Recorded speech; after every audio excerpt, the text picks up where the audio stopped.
was 8, my brother was 10. We were in constant competition, always trying to outdo the other. We weren't competing because our parents wanted us to, but because we both wanted our parents' attention. And so the constant need to be better than the other drove a wedge between us. In the beginning, in the eyes of my parents, I was seen as the golden child, the one who could do no wrong. And consequently, my brother began to resent me for it. On my end of things, because my brother was older and was more successful, I looked up to him as any younger brother does their older sibling. But I also wanted to be better than him, as near impossible as it would be because he's 2 years older than me. But the more I tried to outdo him, the more we began to lose our bond as brothers. I didn't share my life with him. I didn't talk to him about how I felt, but we constantly fought for our parents' attention and love. I felt sad to be distancing myself from my brother, but at that age, and well, even now, I'm stubborn as ever, and I just didn't want to give up.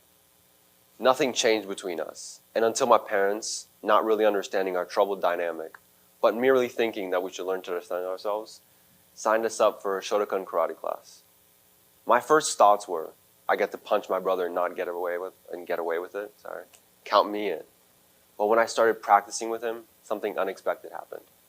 As much as he made me angry at home and irritated me beyond belief, which is pretty normal for brothers, when we fought and when we practiced together at karate, I just couldn't be mad at him. At the time, I had no idea why, and I just brushed it off. Each time, at the end of our fights, instead of just remembering how I had hurt him, which, as bad as it sounds now, saying it out loud, I really wanted to like it. I really wanted to like hurting him, but I just couldn't. Each time we fought, something amazing happened. We began to understand each other better, and our bond grew stronger. I began to develop empathy for him. I started to understand how he had developed a feeling of inferiority because of his little brother competing with him and being better than him in some ways. His little brother commanded attention from his parents and didn't leave much for him. I started to understand how I had hurt him, and I believe he started to understand my struggles too. How I had to keep up with the expectations my parents had set on me, even if that meant sometimes making my brother seem worse than he was. The more we fought, the closer we drew to one another. I look back on these experiences and ask myself, why was physical fighting the way we resolved our troubles? What changed between us? And how did it mend our relationship? It took some time to figure it out, but finally I realized the answer.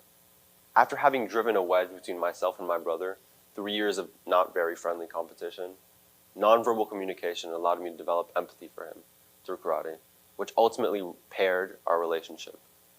It goes to show how important nonverbal communication is in building relationships and in bringing people closer to one another, especially in situations where words can easily fail you. Now that you understand what I went through, I'd like to share what I've learned. Nonverbals, communication without words. Through countless hours of punching, kicking, and fraternizing, without speaking a single word directly to the other, I learned how to read my brother's nonverbal signs so well that I drew closer to him. In the words of Joe Navarro, a former FBI spy catcher who used nonverbal communication every day of his career, the only way to be truly empathetic is by understanding nonverbal cues. Nonverbal communication is authentic. You can't lie about it or make it up. It's instinctual.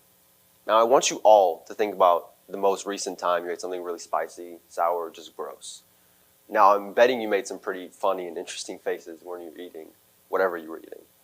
That's what nonverbal communication is. Something you just can't fake.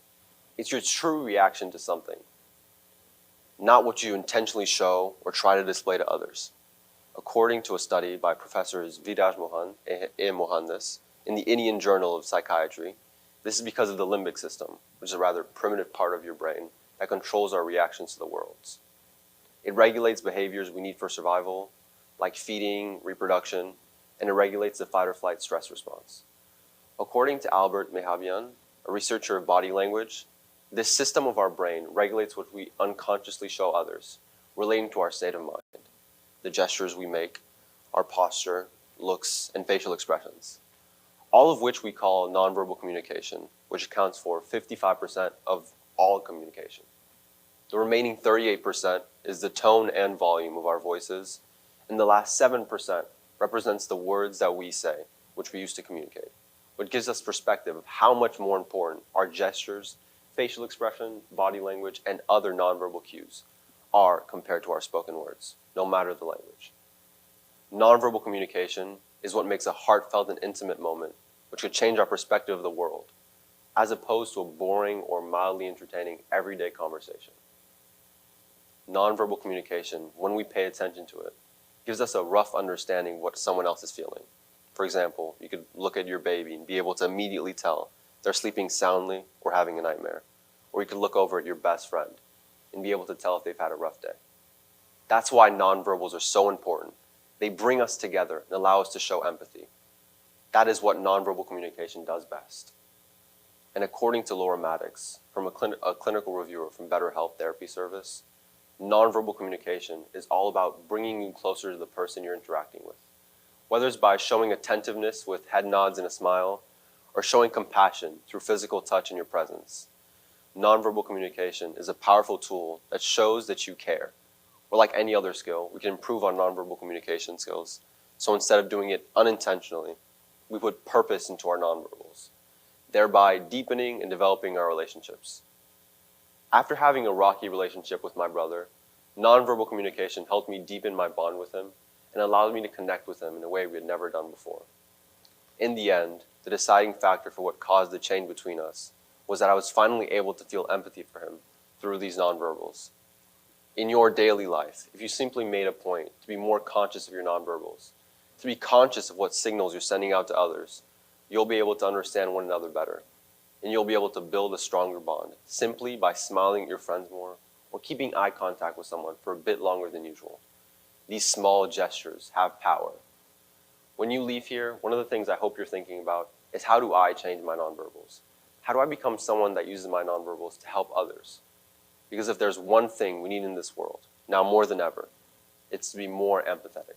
Thank you.